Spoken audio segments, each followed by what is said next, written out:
Kecurigaan pada otak guru. Tadi aku ajak salaman, aku bilang assalamualaikum, dia tidak menjawab. Ketika aku tanya, kamu sama siapa?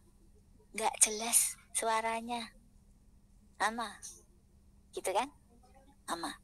Nah, cari tahu kepada mamahnya. Mohon maaf, tadi saya mendengar putra ibu berbicaranya kurang jelas. Apakah memang demikian? Nah, baru deh orang tuanya menjelaskan, iya Bu, anak saya ini memang belum bisa bicara banyak. Nah, lo ketahuan kan? Jadi ketika nanti ya penerimaan murid baru, misalnya ada orang tua yang datang sendiri tanpa anaknya gitu ya, nanti ditanya, putranya nggak diajak Bu? Iya lagi tidur tadi. Oh iya, kalau gitu besok diajak ya Bu. Iya, saya mau daftar dulu tapi ini karena kami mau mengasesmen putra ibu nanti ada di kelas mana gitu ya. Ada memang beberapa orang tua murid calon orang tua murid di tempat saya seperti itu, tidak mengajak anaknya, ternyata diumpet ke. Biar diterima dulu, pokoknya bayar uang pangkal dulu biar nanti harus diterima gitu ya. Ya kan kita harus, apalagi kondisi SDM kita terbatas, misalnya punya 2 guru saja atau 3 guru saja, terus dia ABK-nya apa, kan kita harus tahu gitu ya. Nah, jadi inilah kepekaan guru yang perlu diasah gitu ya. Pada saat salaman, terus matanya kemana-mana, namanya siapa? Aku Nila gitu ya, gitu. Wah, ini sudah bisa dicurigai ya. Dalam tanda kutip diduga gitu ya. Wah, ini diduga, tanyakan sama mamahnya gitu ya, dan cari tahu penyebabnya, mengapa bisa begitu. Misalnya mengapa bisa tadi belum bicara, saya juga tidak tahu Bu kenapa. Boleh saya tanya-tanya? Boleh Bu. Jadi jangan gara-gara dia mau masuk gitu ya, terus saking senangnya nih pengelola PAUD-nya, alhamdulillah mau dapat tambahan murid gitu ya, udah apapun kondisinya terima aja gitu. Jangan ya, karena kalau nanti tidak bisa mengajar, tidak bisa mendidik, itu panjenengan punya beban moral tersendiri ya, tidak bisa menuntaskan, bahkan mungkin agak sedikit disepelekan, itu malah justru dosa ya. Jadi tahu kondisinya, karena itu diagnosis itu adalah mengetahui masalahnya saja ya. Nah, untuk baik itu asesmen ABK maupun asesmen anak yang reguler ya, saya tidak bilang anak normal ya, anak reguler. Jadi penting ada asesmen awal untuk semua anak. Kita belum tahu nih anak ini ABK apa enggak, pokoknya saya asesmen saja semuanya, asesmen awal gitu. Nah, ketika sudah asesmen awal, kita lihat bahwa oh iya ternyata ada apa namanya motorik halusnya. Nah, ketika salaman kan nggak kelihatan ya. Begitu dia pegang alat tulis, begitu dia pegang spidol, baru tahu, oh motorik halusnya ternyata lemes sekali. Dia nggak bisa pegang, dia begini pegangnya begini mungkin. Terus apa yang dicoret ya, hasil coretannya juga sangat lemah. Nah, ini baru ketahuan kan. Nah, jadi itu tahuan dari asesmen. Nah, kalau sudah tahu dari asesmen, oh dia punya kelemahan nih di motorik halus, barulah didiagnosis ya. Jadi bisa mana dulu nih, diagnosis dulu apa asesmen dulu, bisa dua-duanya gitu ya. Diagnosis itu bisa langsung kita kelihatan masalahnya, kalau tadi masalahnya seperti itu ya, ada bicara yang terganggu gitu ya, bicara yang terganggu. Tapi ketika motorik halus ketahuannya ya kalau dia sudah memegang sesuatu gitu kan. Nah, setelah asesmen awal ini ketahuan motorik halusnya yang kurang, nah barulah kita diagnosis. Fokus pada masalah tadi motorik halus, tanya sama mamahnya, nah kalau saya lihat Ananda itu ketika memegang alat tulis itu lemes gitu ya, pakai bahasa sehari-hari ya, biar mamahnya paham. Lemes, terus coretannya itu ngambang. Mengapa ya, Ma? Nah, oh iya, itu saya juga nggak tahu kenapa. Tuh, cuma aktivitas dia apa, Ma? Ya itu paling apa, lihat TV gitu. Kalau makan ya saya suap. Oh ya, kalau mandi ya saya mandikan. Kalau pakai baju ya saya pakaikan. Baru ketahuan. Jadi teman-teman ini ibaratnya seperti ahli nujum. Ahli nujum, apa sih namanya? Peramal ya. Mungkin tidak logis kalau peramal, detektif. Nah ya, seperti detektif. Jadi bertanyanya itu perkiraan-perkiraan yang mungkin terjadi ya, ditanyakannya itu ya, bukan menuduh ya, tidak menuduh tapi ditanyakan. Kalau makannya bagaimana, Mah? Itu kan beda kalau kita menyampaikannya, ini kalau makan disuap, Mah. Beda ya, nuduh ya, nggak boleh nuduh ya. Tapi kita tanya, kalau makan bagaimana ya, Mah? Caranya makan ya biasa aja. Iya, apakah bersama-sama gitu dengan dia, tetap gak mau jawab ya. Apakah tetap bersama-sama di meja makan gitu? Ya enggak, mana bisa dia duduk anteng. Ya saya suapi, dia lari ke sana, saya ikut lari, dia lari ke situ, saya ikut. Gitu. Itu ya, teman-teman, bisa dipahami? Ya, ini kunci ya. Ini ya teman-teman. Sudah tahu ya perbedaannya? Bu Enjang tahu ya? Oke, baik Bu. Ya. Oke ya, Bu Sukamti sudah ya? Iya, oke, baik. Ini awal ya, Mas, yang utama ya. Jadi kita harus paham dulu apa sih bedanya diagnosis dan asesmen. Kok ada mata kuliah, dua-duanya ada mata kuliahnya gitu ya. Nah, karena itu yang diagnosis kita akan fokus pada masalah, ya, faktor penyebab dan cara. Artinya faktor penyebab. Nanti kalau cara itu ada penanganan anak berkebutuhan khusus ya. Nah, terus ini APK sudah ya tadi. Terus dalam menentukan diagnosis keluar biasaan diperlukan patokan-patokan berdasarkan program identifikasi, kemudian pengukuran standar dengan berikut sikap profesional dan realistik dari mereka yang melakukan identifikasi. Nah, seperti saya bertanya tadi ya, jadi profesional gitu dan realistis, tidak menuduh ya, tapi realistis. Ada kriteria yang dapat digeneralisasikan kepada problem-problem perilaku yang ditampilkan di kelas. Ya, ada kriteria yang dapat digeneralisasikan pada problem-problem perilaku yang di kelas. Misalnya ketika di kelas dia selalu impulsif, selalu mendorong temannya, menutup pintu juga kencang gitu ya, meletakkan balok keras gitu ya, pokoknya impulsif. Ketika dia tidak setuju dengan sesuatu dia teriak gitu ya. Nah itu problem-problem mereka ini akan kelihatan dan dia acak seperti itu, digeneralisasikan di kelas begitu, di halaman begitu, ketika dia bermain ini ada masalah. Nah, masalahnya apa? Apakah dia ADHD, apakah hiperaktif dan sebagainya? Itu bukan wewenangnya guru PAUD. Itu adalah ahli yang menentukan.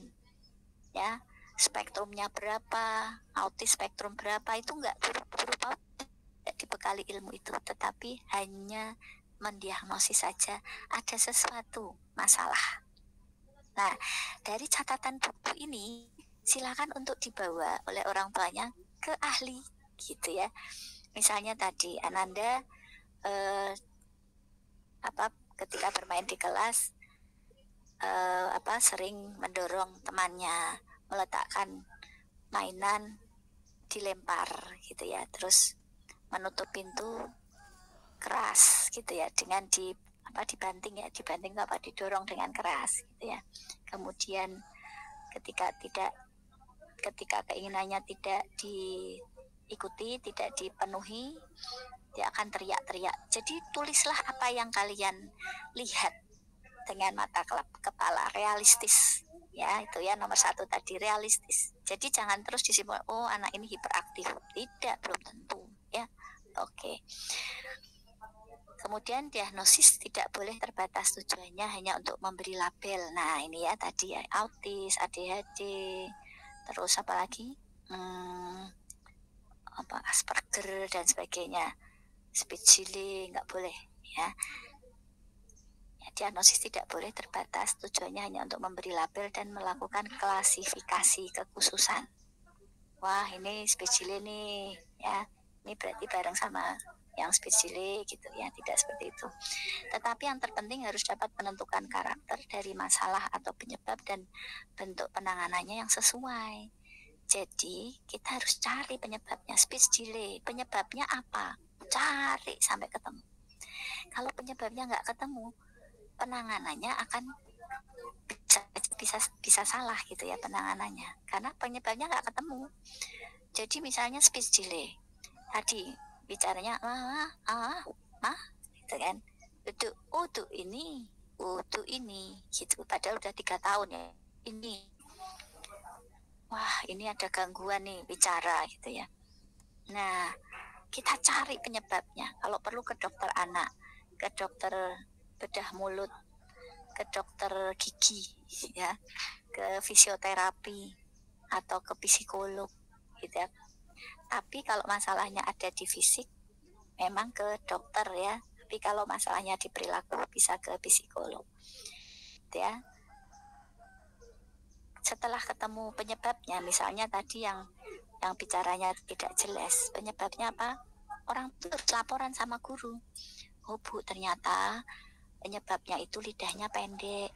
Nah terus apa yang harus dilakukan, apa yang terus harus dilakukan Ibu? Ya terapi Bu gitu. Ada beberapa terapi ya, cara terapi. Atau langit-langitnya terlalu datar atau terlalu dalam gitu ya, itu juga nanti ada terapinya. Kalau enggak operasi ya tindakannya. Terus bentuk tangannya itu sesuai, cocok. Nah percuma gitu kalau guru ini siapa gitu ya, mama gitu, mama ya nggak nyambung sampai pegel nggak bisa gitu ya. Jadi jangan maksa ya gitu. Ketika dia cedal gitu ya, misalnya cedal apa, merah, oh ternyata lidahnya pendek, ya udah gak apa-apa, yang penting dia tahu merah itu, hijau itu ini ya, orange itu ini gitu ya. Nah jadi itu teman-teman, jadi kita nggak boleh salah kaprah ya dalam menangani anak berkebutuhan khusus. Anak berkebutuhan khusus mereka yang memerlukan pendidikan khusus dan pelayanan terkait. Terus pendidikan khusus diperlukan karena mereka tampak berbeda dari anak pada umumnya dalam satu hal atau lebih.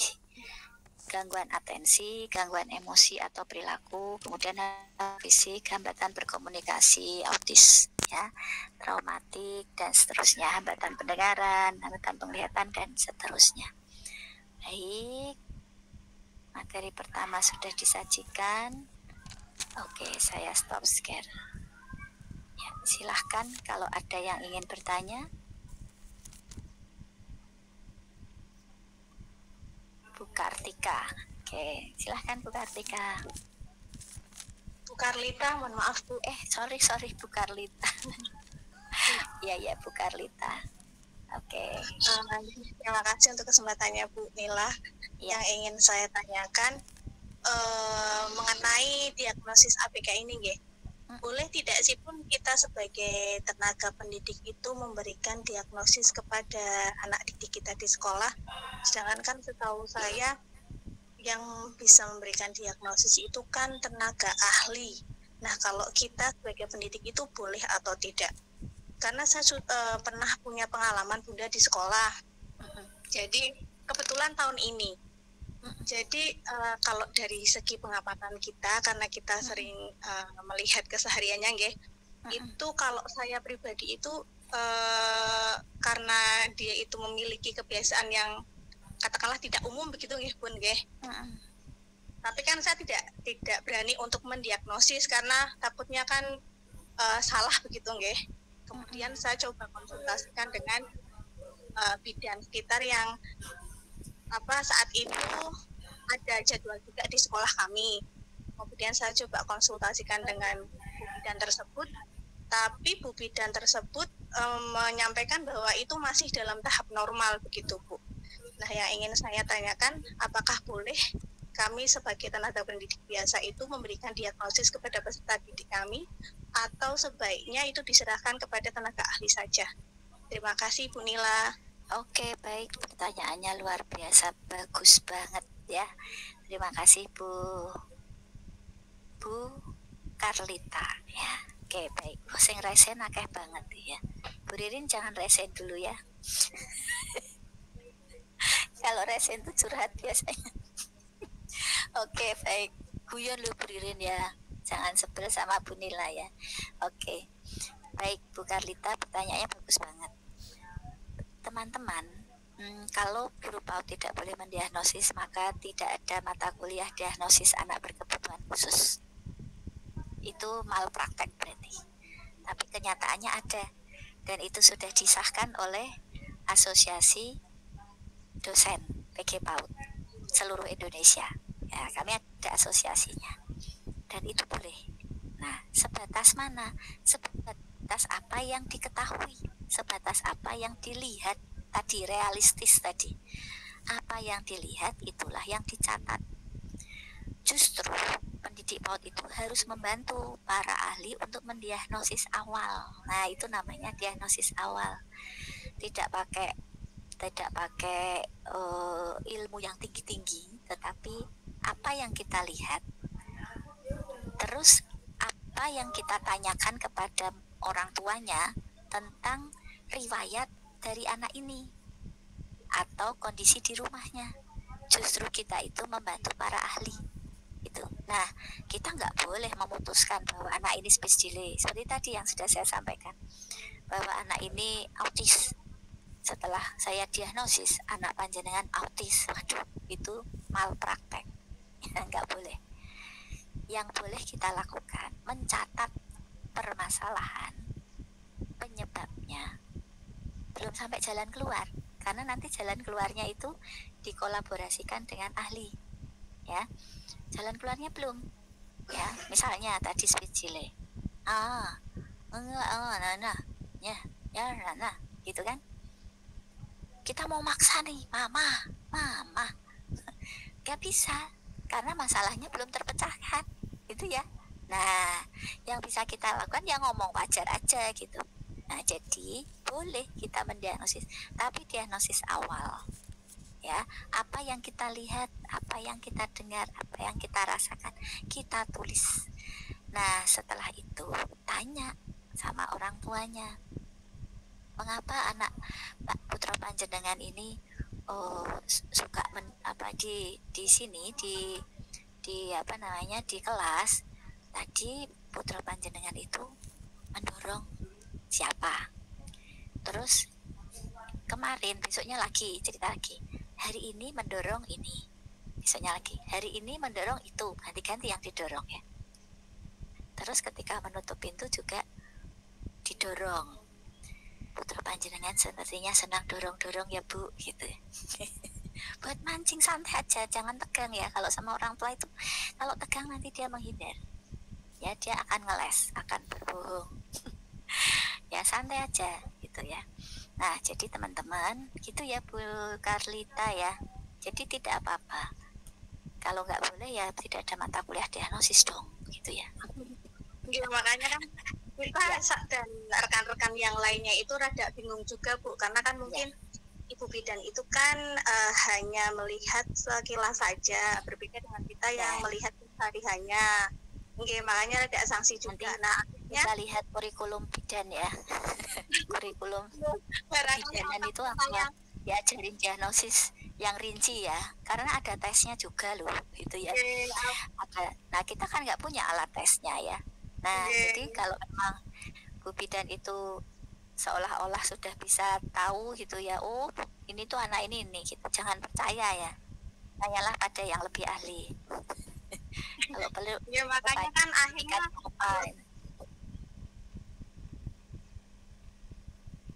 ya gitu ya Bu Latifah ya, Bu Latifah, Bu Karlita. Ya, oke. Baik, oke, terima kasih. Selanjutnya Bu Sukamti. Iya Bun, izin mohon maaf on off kan Bun karena sinyalnya. Boleh, ini PR yang kemarin Bun, yang tentang orang tua belum mau terbuka, belum mau memasukkan anaknya yang berkebutuhan khusus ke sekolah itu Bun, masih menyembunyikannya di rumah lah intinya, istilahnya seperti itu. Gimana Bun? Ya, jadi kok putus-putus ya? Apa sudah tersalurkan? Bu, jangan bicara itu putus-putus Ibu. Oh iya. Boleh diulang lagi. Oke. Yang minggu kemarin pun saya kan bertanya ini apa?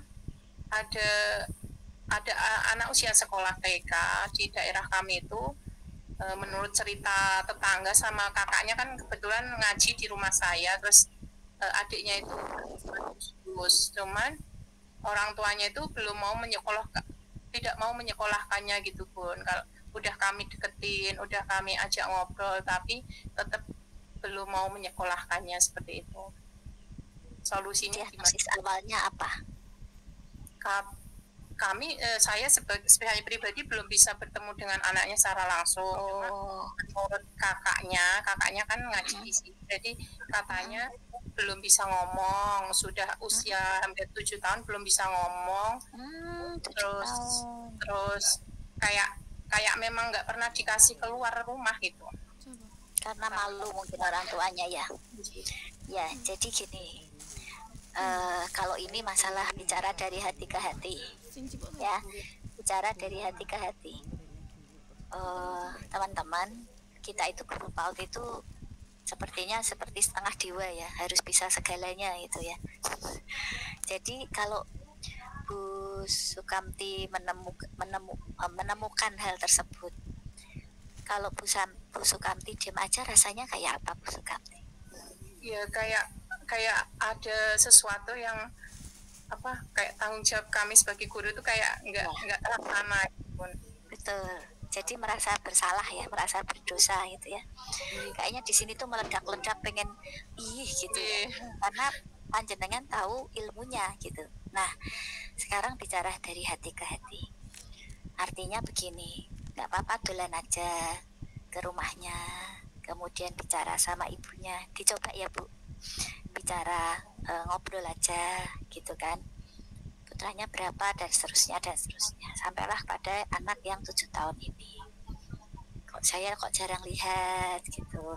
Terus jangan bilang kata adiknya atau kata kakaknya ya, nanti dimarahi itu ya, kata adiknya yang ngaji tempat jenengan itu jangan di ini ya, jangan di dikaitkan ya, jangan digeret-geret, nanti dimarahi dia. Nah, ketika dia iya saya itu, pokoknya akhirnya ibunya itu akan bilang alasan mengapa dia tidak menyekolahkan gitu ya. Nah, ketika ibu ini mulai menyampaikan, mulai mau bicara, panjenengan sampaikan bahwa suatu saat nanti anak-anak itu harus mandiri kan gitu. Kita itu nggak tahu loh usia kita itu berakhir kapan, benar nggak sih? Ya ampun, kemarin baru lebaran bareng-bareng, besoknya sudah nggak ada, atau besoknya mau lebaran, malamnya nggak ada. Coba ada kan, banyak kan hal itu terjadi. Marisa Haq habis ngajar loh sampai sore, sampai maghrib, jajak ke mahasiswane gitu kan, seneng-seneng Sampai rumah tidur bablas. Siapa yang ngira? Gak ada yang tahu Marisa itu sakit apa, ya kan? Nah, jadi tolong itu disampaikan. Jadi kita itu harus menyiapkan anak-anak kita sedini mungkin, ya, menyiapkan anak-anak kita sedini mungkin untuk menjadi anak yang mandiri, bertanggung jawab, disiplin, melaksanakan perintahnya dan menjauhi larangannya, gitu ya. Jadi itu sedini mungkin. Karena kalau kita nggak ada, siapa yang mau ngajarin? Kasihan dia malahan. Disio-sio, nggak ada orang yang mau nerima, ngerepotin. Kalau ibunya mau nggak direpotin? Mau dong, wong namanya ibu ke anaknya, gitu ya. Gitu Bu Sukamti. Terus bilang bahwa lebih cepat, lebih baik, lebih dini teratasi itu lebih baik daripada nanti dia sudah sampai menginjak remaja. Kasihan, otaknya tidak dipakai, itu akan menjadi beban masyarakat, bukan hanya keluarga tapi beban masyarakat. Kasihan anak ini, gitu. Ini kan tanggung jawab dari Allah ya untuk mendidik, ya qadarullah gitu ya. Panjenengan diberi putra seperti ini, pasti Allah punya rencana yang indah, gitu. Itu Bu Sukamti. Bu Sukamti berani bilang begitu? Pernah sekali saya ketemu itu udah sampai saya gini kan Bun, Mbak, namanya anak ini adalah apa, celengan jenengan nanti di surga, sudah saya bilang seperti itu Bun. Cuma beliaunya bilang, yuk gimana Bun, pun kalau terapi kemana-mana, katanya sih gitu Bun. Cuma belum tahu sebenarnya apakah benar terapi atau langkah-langkahnya sudah pernah dilaksanakan apa belum. Cuma untuk bergaul ke masyarakat aja kok kayaknya nggak diizinkan gitu anak itu. Ya, berarti mungkin ada sesuatu yang mungkin kalau dia keluar dari rumah akan terjadi sesuatu. Berarti tidak hanya tidak bisa bicara, tetapi mungkin ada hal yang lain. Gitu ya Bu Sukamti, semangat ya. Terima kasih Bun. Jangan sekali, tapi berkali-kali, tapi dengan topik yang berbeda ya. Apalagi Bu Sukamti guru ngaji ya. Tentunya didengar oleh masyarakat ya. Oke, terima kasih Bu Sukamti. Selamat, mudah-mudahan sukses ya. Amin, amin. Tambah pahala Bu Sukamti ya. Iya Bun. Baik. Kemudian lanjut Bu Latifah, silakan. Terima kasih Bunda.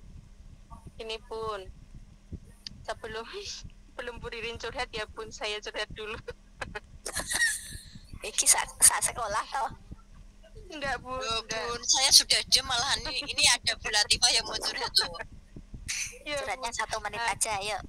Ya, ini Bun, tadi Bu Nila kan ngendikan kalau misalkan ada anak ABK di sekolahnya itu kalau tidak tuntas nanti menjadi beban bagi diri kita sendiri gitu ya Bun ya. Saya terus merinding Bun, masyarakat saya ya. Iya Bun, soalnya gini Bun, di sekolah saya juga banyak yang anak seperti itu. Nah, bermula dari awalnya itu memang ada satu anak itu memang bicaranya itu juga lancar, cuman anaknya ini sering pukul-pukul gitu loh Bun. Nah, terus tidak fokus. Nah, awal mula ibunya itu nitip kepingin anaknya disekolahkan itu dengan alasan biar apa ya Bun, biar fokus, kalau diajari itu manut kayak gitu loh Bun. Nah, tapi ternyata di sekolahan itu difokuskan dengan model gimana saja itu anaknya tidak bisa Bun. Nah, terus dari bu gurunya itu kan kayak melakukan asesmen, terus mendiagnosa gitu Bun, kalau anaknya ini ada kekurangan ada keistimewaan gitu, terus ya berkebutuhan khusus. Terus yang orang tuanya ini kan memang disarankan ya Bun ya, disarankan dari sekolah kalau dulu memang ada Mbak di sini ada yang berkebutuhan khusus, tapi anaknya ini mau dari orang tuanya itu mau menerapikan anaknya pergi rumah sakit seperti itu Bun, diarahkan. Tapi hasilnya alhamdulillah juga ada perkembangannya dengan bagus. Monggo jenengan selain di sekolahan sini, nanti jenengan disuruh ini loh Bun, apa kayak terapi di rumah sakit gitu. Tapi orang tuanya itu enggak mau Bun. Terus kita sebagai gurunya ini gimana ya Bun ya, dosa apa enggak? Saya takut Bun. Wes sama persis pokoknya Bunda. Makanya saya nggak mau curhat lah, nanti lama. Tuh ini jadi kapok curhat. Iya Bun. Ya, jadi gini, kalau dosa apa enggak dosanya itu hanya Allah yang bisa menentukan ya. Tapi yang saya bisa sampaikan adalah kita berusaha gitu ya. Tadi dikasih gambaran seperti saya menyampaikan ke Bu Sukamti tadi, bahwa masa depan anak panjenengan saat ini ada di tangan panjenengan. Panjenengan itu mau menjadikan putra panjenengan itu apa, itu ada dalam panjenengan, ada dalam ibu dan ayahnya, orang tuanya. Karena anak sekarang belum bisa menentukan apa-apa karena masih kecil, itu masa depannya ditentukan oleh orang tuanya. Jadi panjenengan ingin masa depan putra panjenengan bagaimana? Tanteng gitu Bu, saya pernah agak keras ya sama orang tua yang juga angel gitu ya. Jadi kalau panjenengan biarkan mau sampai kapan? Apakah nanti seterusnya akan seperti ini? Ini sudah terlihat ada sesuatu yang harus ditangani secara khusus. Ya, yang bisa nangani adalah ahli. Bu guru itu hanya diajari menstimulasi perkembangan, ya, mendiagnosis awal, mengasesmen, dan juga menstimulasi. Ya, tetapi tidak diajari untuk menterapi, tidak diajarin untuk mengukur dengan alat ukur terapis, ya, gitu ya. Nah, jadi sampaikan kalau perlu mari saya antar. Itu mungkin juga bisa saja karena biaya. Sebenarnya kalau biaya itu kemarin ada yang menyampaikan dari BKKBN ya, BKKBN. Sebenarnya jangan khawatir kalau biaya di rumah sakit manapun itu yang namanya anak berkebutuhan khusus itu harus ditangani gitu. Jadi ya tentunya yang menerima BPJS ya. Jadi jangan khawatir gitu ya, karena katanya Indonesia mau ramah anak gitu kan, anak berkebutuhan khusus. Nah jadi terus ya Bu Latifah, karena nanti jangan mengeluh. Pokoknya kalau gurunya, ibunya atau orang tuanya belum mau, panjenengan jangan mengeluh. Mengeluh tuh gini misalnya, tuh kan bener di kelas bikin berantakan lagi, putra panjenengan itu bikin berantakan terus gitu kan. Jangan gitu, nanti dia dicabut dari sekolah panjenengan. Sudah, panjenengan nggak jadi dapat pahala. Betul Bun. Gitu ya. Kalau perlu diantar ya tak boncengin Pak motor sana situ gitu ya. Jadi nggak apa-apa teman-teman. Nah biasanya itu ada komunitas. Komunitas ini juga sangat penting, berperan banget ya. Kalau sudah tahu komunitas, sudah tahu kebutuhan khususnya apa, maksudnya diagnosis awalnya apa, kemudian ngomong sama komunitas. Makanya kenapa organisasi PAUD ya, yang di PAUD baik itu GTKI maupun Himpaudi maupun IGRA atau Pos PAUD itu harus bermitra, karena itulah nanti yang mewadahi mitra-mitra tadi yang terkait dengan kondisi anak-anak dengan satuan PAUD-nya gitu. Jadi kita bisa merekomendasi gitu ya para orang tua ini untuk menerapi di komunitas tersebut gitu Bu Latifah. Tapi yang paling dekat aja lah Bu Latifah, coba tanya kalau di rumah bagaimana gitu. Jenengan mau nggak kalau putranya suatu saat nanti tidak begitu? Ya mau toh Bu. Ya kalau mau ayo berupaya bareng-bareng gitu. Nggak bisa kalau sulapan. Teman-teman, saya mau cerita sebelum yang lainnya ya. Saya mau cerita sebentar. Ini benar-benar terjadi real. Kebetulan anak guru saya itu sekolah di Taman Belia juga. namanya Uni ya. Dari bayi ya 3 bulan dititipkan ya, karena ibunya kerja di tempat kami. Boleh nggak Bu, tapi saya nggak bisa bayar SPP penuh. Nggak apa-apa, kamu bisa bayarnya berapa dan kapan terserah, itu ya. Maksud saya, guru saya itu minter ke anaknya orang, kok anaknya sendiri ora dipinter ke karo ibune itu ya. Itu sangat menzolimi ya. Jadi nggak apa-apa sekolah di sini. Nah, pada saat bayi kecil, saat kecil itu sering nangis. Nah, karena nangis jadi malah jadi bahan godaan, digoda gitu. Ada satu guru saya yang senangnya goda, ayo nangis, orang nangis sih malah kon nangis, ayo nangis, nggak boleh gitu, guru PAUD tok malah membuli aku. Lah nek nangis lucu kok Bu gitu, nangis kok lucu ya, pokoknya nggak boleh. Terus nah baru ketahuan itu pada saat dia mulai bicara banyak. Tadinya tuh bicaranya oke, bicaranya tidak speech delay, tetapi dia bicara awalnya kan dikira celat ya, cedal. Tapi setelah umur 2 tahun, sekarang umurnya TKA, sekarang TKA. Waktu masuk ke TKA itu juga kok tambah cetha permasalahannya gitu. Jadi kalau ngomong itu kalau R biasa ya tapi kalau itu enggak gitu, gitu. Jadi itu sebenarnya kalau orang awam adalah biasa, nek wis gede kan ya menyesuaikan gitu ya. Nah saya enggak, saya bilang sama Bu Guru itu, Bu Fitri, sudah saatnya konsultasinya sama siapa Bu?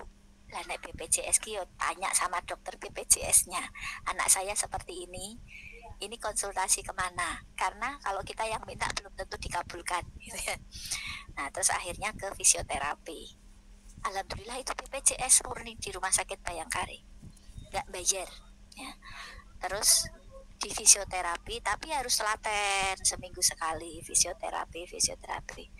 Kemarin ngobrol sama saya sudah bisa ngomongnya, padahal itu baru mulai fisioterapinya tuh awal tahun ajaran ini. Coba kan yuk 6 bulan lebih sedikit, maksudnya tuh nggak maksudnya nggak lama gitu loh. Coba kalau dia tidak di fisioterapi, dia akan seperti itu terus. Ternyata ada kekakuan sininya, terus disetrum gitu. Mana kita tahu ya kalau ada nyetrum-nih ya, terus kasih alat kayak ditembaki gitu untuk melenturkan sarafnya, ototnya di sini. Terus di dalam lidahnya saya tanya, apa sih diapain sih gitu, apa ditarik gitu? Enggak Bu, enggak ditarik lidahnya, kayak orang stroke tuh kan lidahnya ditarik, kayak ibu saya dulu almarhum itu ditarik gini karena merot gini tuh gitu, langsung tarik, aduh sakit gitu. Ini anak enggak, jadi ditembaki di sini, terus dipijet di sini, dia peragakan gitu, terus nggak tahu dalamnya diapain gitu. Oh sikat gigi taruh di lidah, dipiake gitulah, pokoknya ada gerakannya gitu ya. Guru PAUD nggak tahu kan, saya juga nggak tahu. Yang tahu siapa? Yuk ahlinya. Yang bisa kita lakukan adalah tadi mendiagnosis anak ini sudah 4 tahun kok ngomongnya ora cetha. Nggak cethonya itu tidak semua, padahal hanya huruf-huruf tertentu, huruf akhir tertentu gitu. Itu aja terkejar gitu loh teman-teman ya. Jadi nanti boleh pengalaman saya ini sampaikan ya Bu Sukamti, Bu Karlita ya, sampaikan pada Bu Latifah, sampaikan tuh kepada orang tua murid gitu ya. Bu Latifah monggo. Setelah itu Bu Linda, kita kurang 5 menit lagi ya, yuk silahkan. Ya Bu, sudah Bu. Oh Bu Latifah sudah, Bu Linda ya. Oh ada Bu Yuliana juga ya, tadi kok nulis ada Bu Linda ya, tambah Ibu Sinti Rosida sama Bu Yuliana ya. Apa Bu Sinti Rosida sama Bu Yuliana boleh disimpan dulu ya pertanyaannya, untuk minggu depan kita masih ketemu, nggak apa-apa ya sayang ya, nggak masalah ya.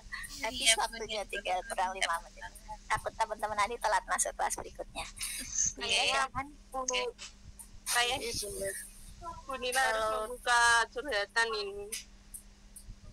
Tapi Di waktunya nggak tempat saya cukup. begini Bunda, maaf. Ya, Kalau di Bunda tempat dulu saya ya. begini Bun, anak itu sudah diajak terapi, sudah di Karyadi Bunda, itu dia tuh ABK-nya ganda, tapi dia ketika dulu kan sekolah di TK saya itu lama Bunda, ketika guru saya yang satu itu ada ibaratnya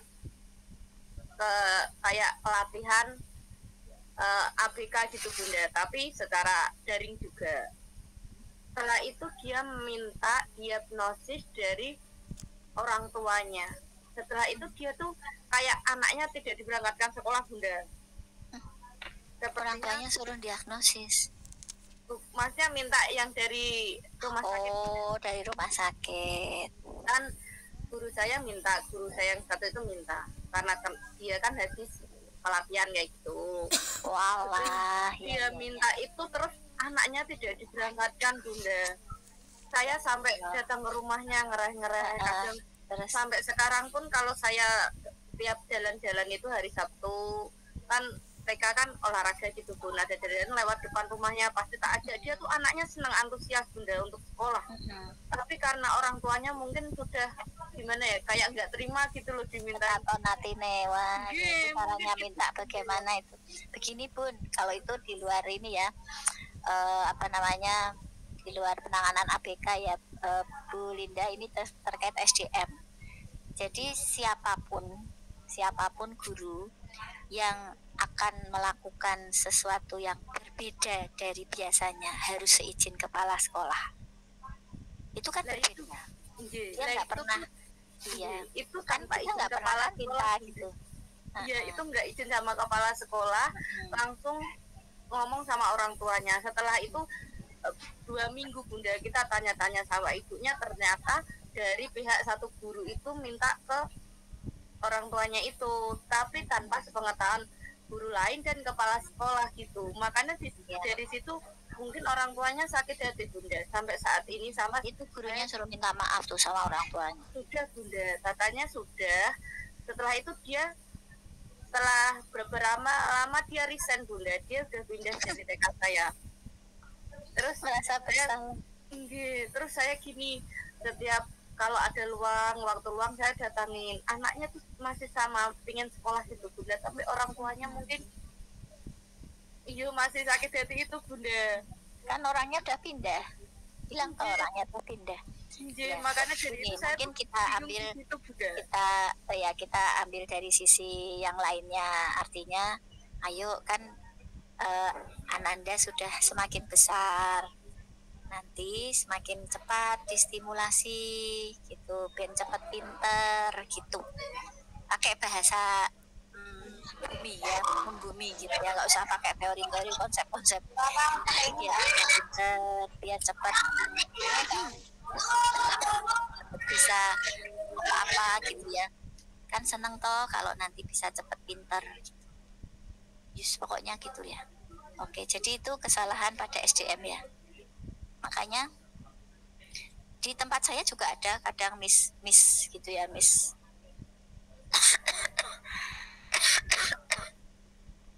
ya, miss seperti itu. Ada dulu guru saya yang mungkin karena tidak tahu gitu ya, guru baru sih gitu, tidak tahu itu, tapi dia guru baru tapi sudah menjadi wali kelas gitu ya. Dia tahu bahwa ibu dari orang tua dari anak tersebut tuh belum bayar SPP loh ini ya, bukan anak berkebutuhan khusus. Kemudian dia punya inisiatif untuk menagih.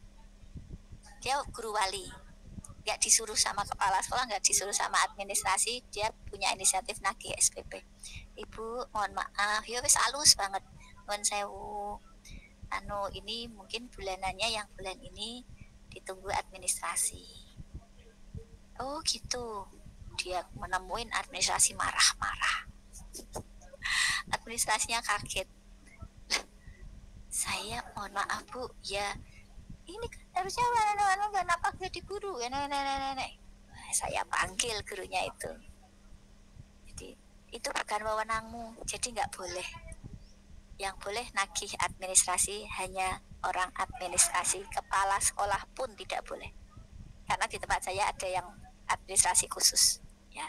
Jadi kepala sekolah pun tidak boleh, gitu ya.